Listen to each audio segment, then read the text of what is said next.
అయ్యో వాళ్ళు ఏమైనా పరాయోళ్ళని నేను అన్ననా? అయినా మిమ్మల్ని ఎప్పుడైనా వద్దని చెప్పినా? ఇప్పుడు ఎందుకు వద్దంటున్నాను ఒక్కసారి ఆలోచించండి. ఇందాకనే మాట్లాడుకున్నాం కదా, అల్లుడు అప్పులు చేసి భయపడి ఇక్కడికి అత్తున్నాడేమో అని. ఆ విషయం కూడా కనుక్కోవాలనుకున్నాం కదా. మీరు ఇప్పుడు వెళ్తా అంటే ఎట్లా చెప్పండి? ఒక్కసారి ఆలోచించండి ఎందుకు వద్దంటున్నాను. అవును కదా, ఈ విషయం నేను మర్చిపోయినా. మీరు బిజినెస్ పనిలో ఈ విషయాలన్నీ మర్చిపోతున్నారని ఊకే నేను గుర్తు చేస్తున్నా. మన బిడ్డ జీవితం కన్నా మనకి ఏది ఎక్కువ కాదండి. సరే సీత, నేను వాడికి ఫోన్ చేసి చెప్తా. సరే, ఇంట్లోకి పో.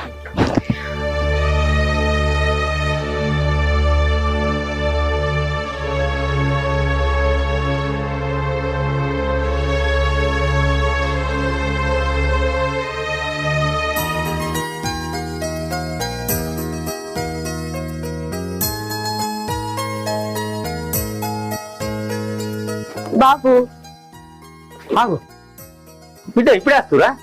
ఇప్పుడు సీత, అల్లుడిని బిడ్డ వచ్చిర్రు.